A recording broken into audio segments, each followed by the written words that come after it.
Hi, I'm Taina Thermidor. I work in marketing and innovation, and my favorite book is.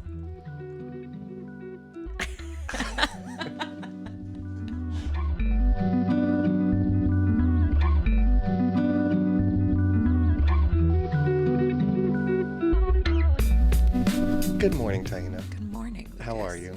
I'm good. I'm a little sleepy. It's Saturday morning. I've been up since 6. But What did you do with your time before now?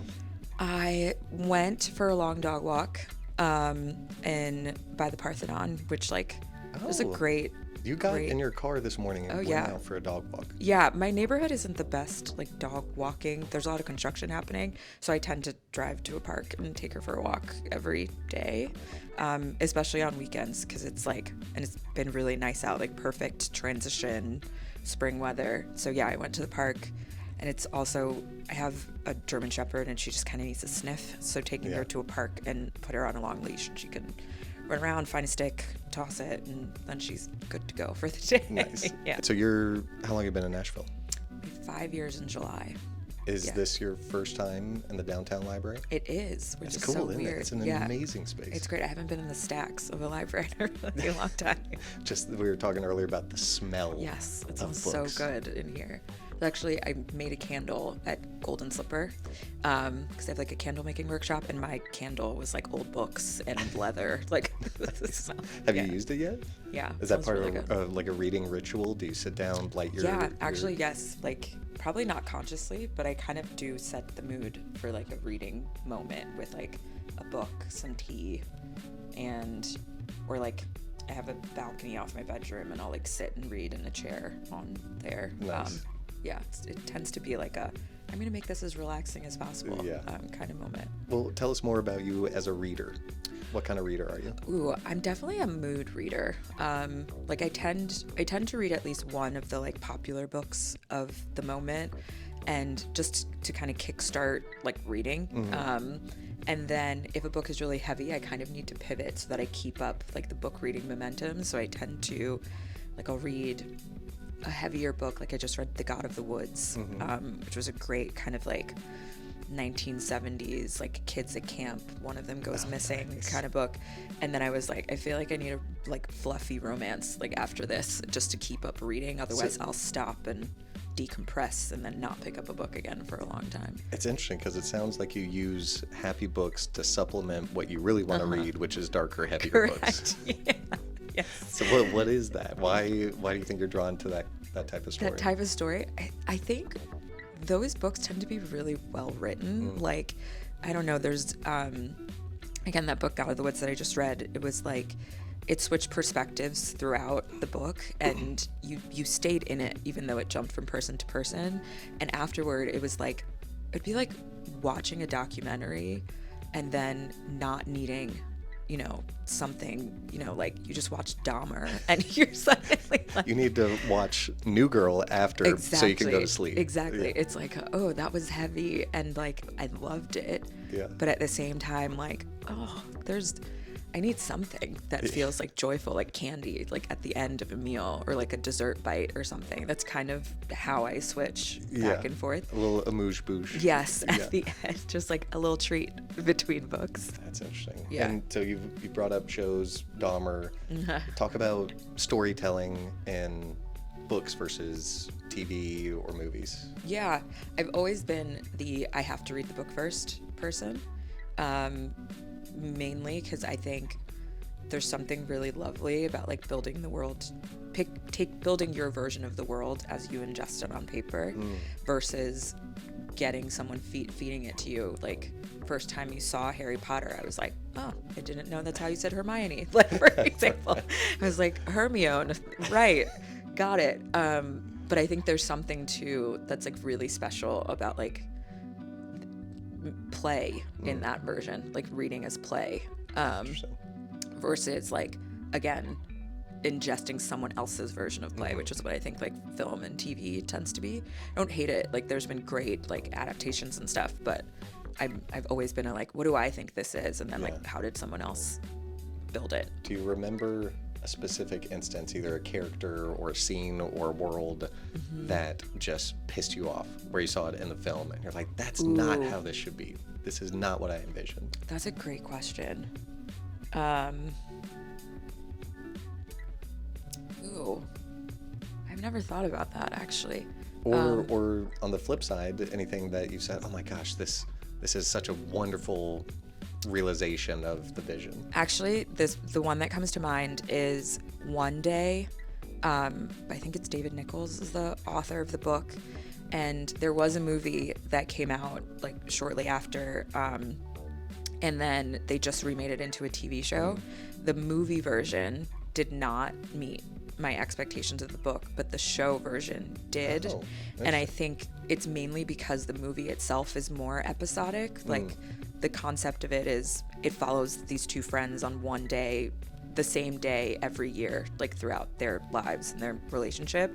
So getting that in bits in like 8 to 12 like 40-minute episodes felt more in line with how I perceived the book than like a 2-hour movie did for some reason. Like you got to know the characters the way you do when you're reading, as opposed to like rushing through the character development to get to like the end of the story.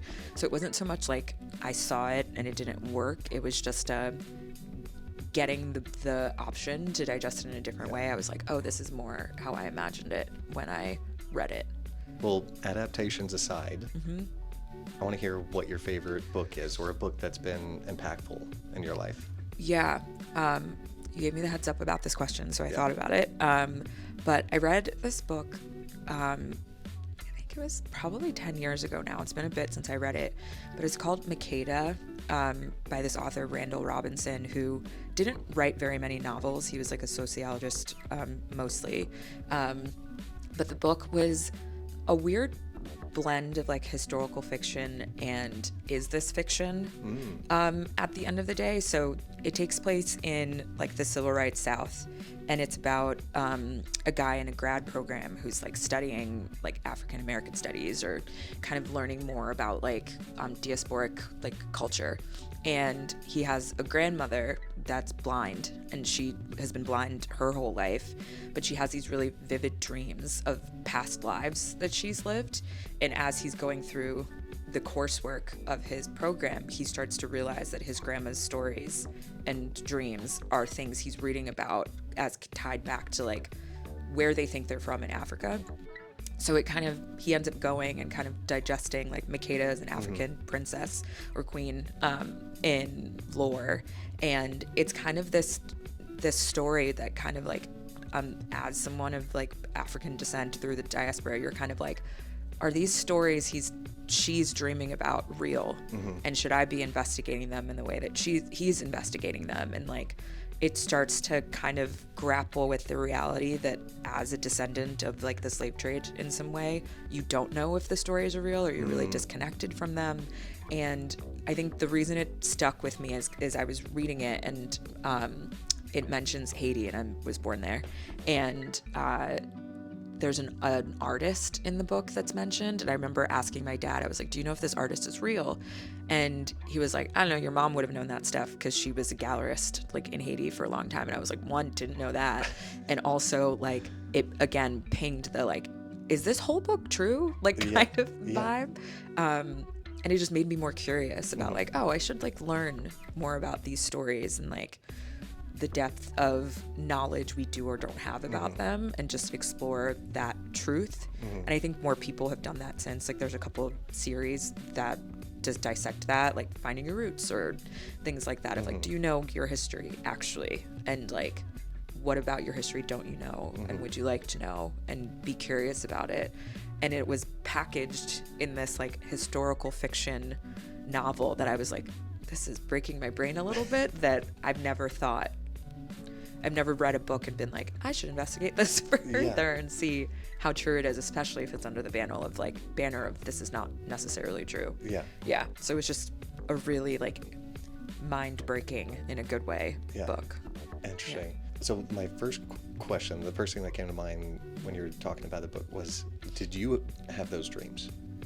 Did you consider it? Had you thought about it before this book? Never a like, oh, I should dig into this story that my brain just told me a little bit more, at least not that I remember, which again I think was why it was so interesting, because I was just like, oh, she remembers them. As someone who's never had sight, she has really vivid images of things that ping someone else's brain to then investigate. It was like, that's a really interesting like storytelling mechanism around this concept.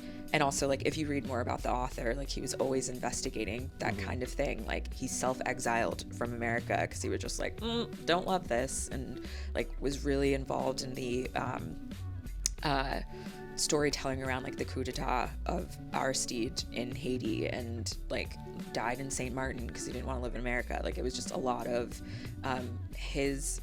the fact that he chose to write one of, I think, only 2 novels he wrote like about this subject was just like a really interesting thing to dig into. But again, now I'm gonna try to journal about my dreams and be like, should I learn more about this later?